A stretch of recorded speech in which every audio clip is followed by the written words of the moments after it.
আমার খুব ইচ্ছা ছিল যে আমি খুব ছোট বয়সে বিয়ে না করে আমি পড়াশোনা শিখতে চাই। তো সেটাতে আসলে আমার অন্যান্য ফ্যামিলি মেম্বারের থেকে আমার মা আমাকে সবথেকে বেশি সাপোর্ট করেছিল যে তুমি মেয়ে তাতে কি হয়েছে, তুমি যাও তোমার স্বপ্নকে ফলো করো, তোমার ভয়েসকে ইউজ করো, তুমি যেটা করতে চাও তোমার নিজেকে আটকে রেখো না। তো ওনার অনুপ্রেরণা ছাড়া, ওনার সাহস ছাড়া আমি আজকে এখানে আসতে পারতাম না। আজকে আমি এখানে দাঁড়িয়েছি অনলি বিকজ অফ হার। আমি অবশ্যই বিশ্বমঞ্চে বাংলাদেশের জন্য ক্রাউন নিয়ে আসতে চাই ফর দ্য ফার্স্ট টাইম আমার দেশের জন্য।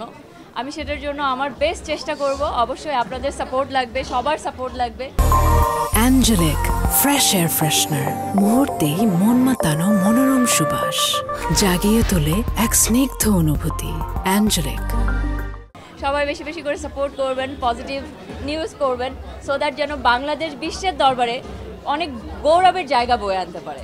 অনুভূতি যদি বলি, আসলে আমি মঞ্চে যখন কাঁদছিলাম, আমি মিস ইউনিভার্স 2020-তে উইনার হয়েছিলাম as a miss universe Bangladesh. তো তখন বয়সের একটা লিমিটেশন ছিল যেটা আমি আনফর্চুনেটলি জানতাম না। তো সেটার জন্য ট্রাভেল রেস্ট্রিকশন, অনেক কারণে আমি যেতে পারিনি আমার দেশকে রিপ্রেজেন্ট করতে। তো যখন যেতে পারিনি আমার স্বপ্নটা আমি অলমোস্ট গিভ আপ করে ফেলেছিলাম যে আমি মনে হয় কখনো বাংলাদেশকে রিপ্রেজেন্ট করতে যেতে পারবো না। আর বাংলাদেশ তো আসলে মায়ের মতো, আমার দেশ। তো তারপরে যখন মিস ইউনিভার্স থেকে হঠাৎ করে বলল যে মিস ইউনিভার্সে এখন আর কোনো বয়সের লিমিটেশন নাই, কোনো লিমিটেশন নাই, তখন আমার কাছে মনে হলো যে না, স্বপ্নটা তার মানে এখনও আমার আছে, আমি আই ক্যান গো।